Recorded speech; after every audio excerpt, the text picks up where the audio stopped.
प्रत्येकाला आंदोलन करण्याचा अधिकार आहे। विद्यार्थ्यांवर अन्याय केला तर गुन्हे दाखल करू। वकील आसिम सरोदे यांनी पोलिसांना हा इशारा दिलाय। कायदा सुव्यवस्था राखण्याची जबाबदारी ही पोलिसांची आहे असंही सरोदे यांनी म्हटलंय।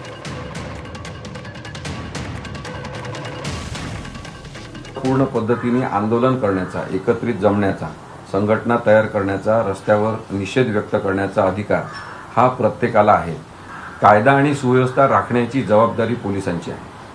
पोलिसांनी ज्या पद्धतीने एक क्रूरता दाखवलेली आहे महाराष्ट्रामध्ये सुद्धा ती अत्यंत वाईट आहे आणि त्यामुळे त्याबद्दल आपण आज बोललं पाहिजे। मध्ये आज सुद्धा आंदोलन होणार आहे। अनेक विधी महाविद्यालयातले विद्यार्थी त्याच्यामध्ये सहभागी होत आहेत। माझं पोलिसांना जाहीर आव्हान आहे की लॉच्या या विद्यार्थ्यांवर, कायदेशीर शांततामय मार्गाने आंदोलन करणाऱ्या मुलांवर तुम्ही जर यानंतर काही अत्याचार केले तर आम्ही तुमच्यावर केसेस दाखल करू। तुम्ही आमचं काम करण्यासाठीचे सेवक आहात हे विसरू नका। मालक बनण्याची जर कोशिश केली तर याच्यानंतर चालणार नाही। मग चोकशी वगैरे काय करायचं ते तुम्ही करत बसा।